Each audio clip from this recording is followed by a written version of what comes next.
Hey, welcome to the numbers game. I'm Coach T, and in this tutorial, we'll be going over derivatives. We'll specifically be taking a look at how to find the derivative of a function whose derivative requires two or more of our rules. So the chain rule and the quotient rule, or the product rule and the power rule.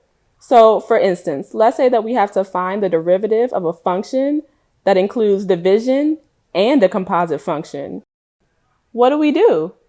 Well, let's see. Let's take a look at these two examples.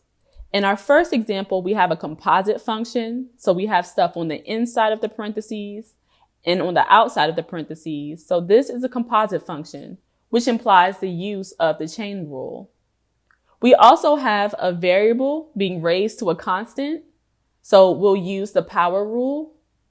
And then these two terms are being multiplied. And so we know that somewhere in here, we're going to use the product rule. In our second example, we have a composite function implying the chain rule. And then these two terms are being divided. We have division. And so we know that we'll use the quotient rule. So in both of these examples, there are multiple derivative rules being used. I know it looks complicated, but we're going to tackle this head on. We should start with understanding the idea of the product and quotient rules taking precedent over the others. Think of them as trump cards. If a function can be split into two terms, u and v, and those two terms are either being multiplied, so u times v, or they're being divided, u over v, then the product and quotient rules will primarily be used.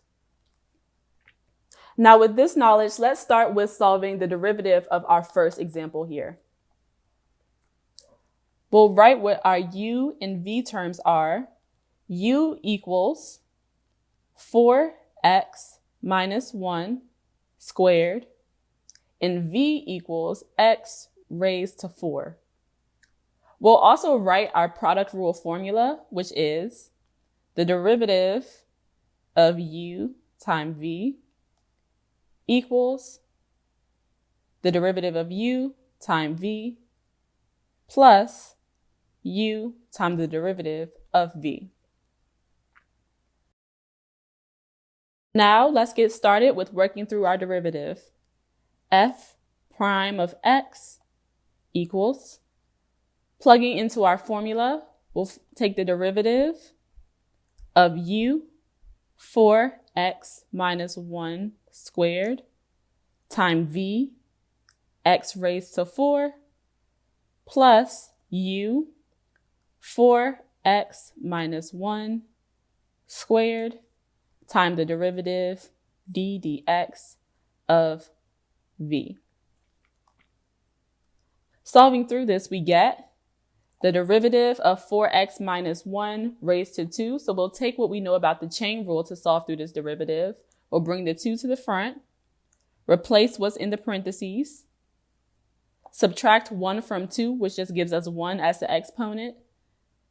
And then we'll multiply this times the derivative of the stuff that's inside of the parentheses. So the derivative of 4x minus 1 gives us 4. Now we'll say times v, which is x raised to 4. We just brought that x raised to 4 down from here, plus 4x minus 1 squared. And lastly, we'll take the derivative of our v. So that's the derivative of x raised to 4, which gives us 4x cubed. Simplifying, we'll multiply the 4 times the 2, which gives us a coefficient of 8. And we'll also bring this x raised to 4 to the front as well. So we've got 8x raised to 4 times 4x minus 1 plus, and then we'll bring this 4x cubed to the front as well for a coefficient, 4x cubed times 4x minus 1 squared.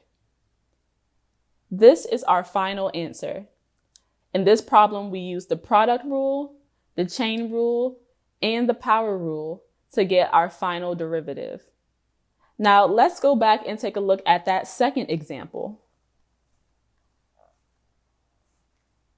It was f of x equals 3 times 9x plus 2 squared over x plus 1. So again, we'll identify our u and our v. U is 3 times 9x plus 2 raised to 2, and v equals x plus 1. Let's also rewrite our quotient rule formula. It is the derivative of u over v equals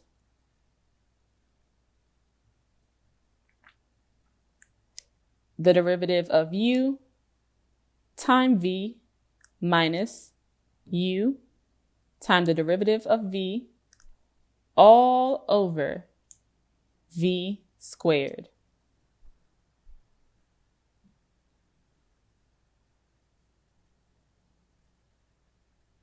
Now let's get started with finding our derivative. F prime of x equals, plugging into our formula, we'll take the derivative of our u. We'll bring the 2 to the front and multiply it times 3.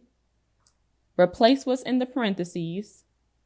Subtract 1 from our exponent. So we've got 2 minus 1, which gives us 1. And then we'll multiply by the derivative of the stuff that's on the inside. So the derivative of 9x plus 2 simply gives us 9. We'll subtract this from u, which is 3 times 9x plus 2 squared times the derivative of v. The derivative of x plus 1 simply gives us 1. Now this is all over v squared. So we've got x plus 1 squared in our denominator. Simplifying, we'll have 2 times 3 times 9 is our coefficient. This gives us 54. 9x plus 2 minus 1 times 3, which gives us 3. 9x plus 2 squared. All over x plus 1 squared. So we were successfully able to solve for the derivative of functions that required multiple derivative rules. We learned that the product rule and the quotient rule are rules that take precedence over the others. If a function can be split into u and v, where u and v are being multiplied by one another or divided by one another, then we'll primarily use the product and quotient rules.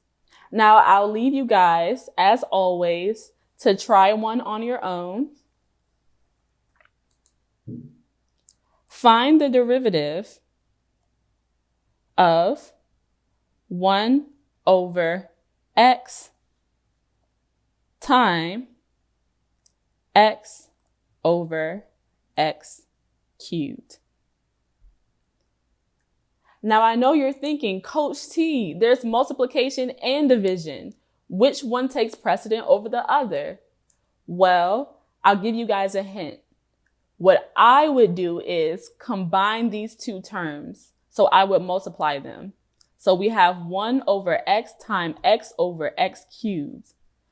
So I would take what I know about multiplying variables and combine these two terms into one, and then take the derivative.